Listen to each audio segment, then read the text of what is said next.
How can we solve that problem that we here need to find a specific meal and we can't really use our selector here in the navigation options? Now there are two possible fixes. Fix number one is that we again use the good old params to communicate between component and navigation options, as I showed it in the navigation module. Here in the component, we are loading our meal. So of course, here we can use props navigation, set params, and now set the params to a new value here. And now we can use set params to forward the selected meal or its title to the header.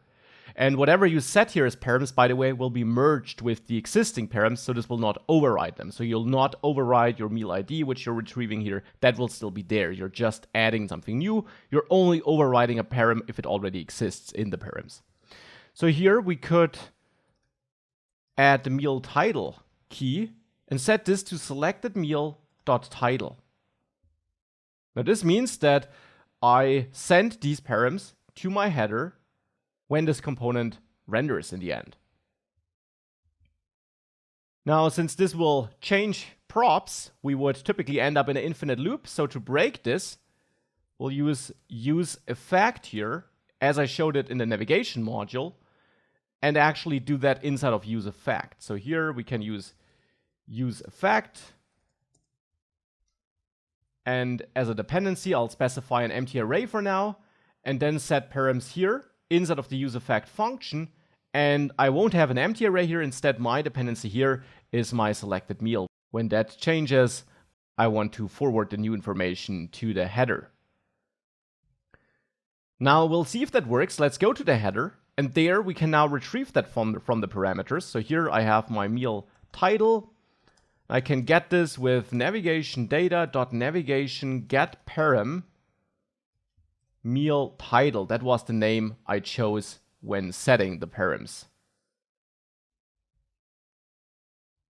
Here.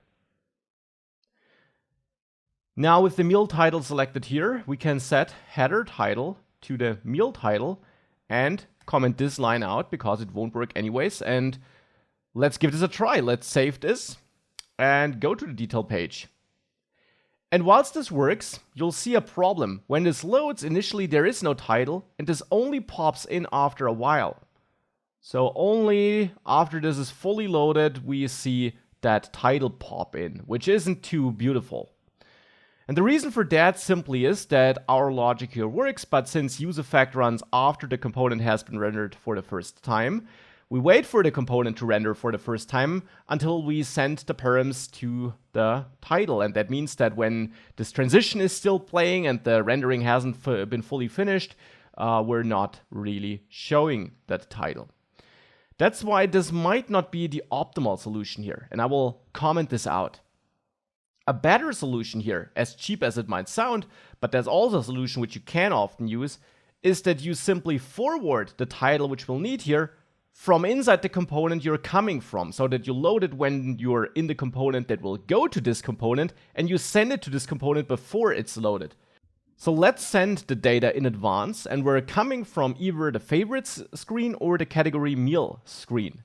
There, we're in the end tapping an item in the meal list, and in both items, in both components, favorite screen and category meal screen, we are using meal list, which is good, because that means we can go to meal list here, and there we have this navigate action. And now simply besides passing the meal ID, it would be good if we here already pass the meal title.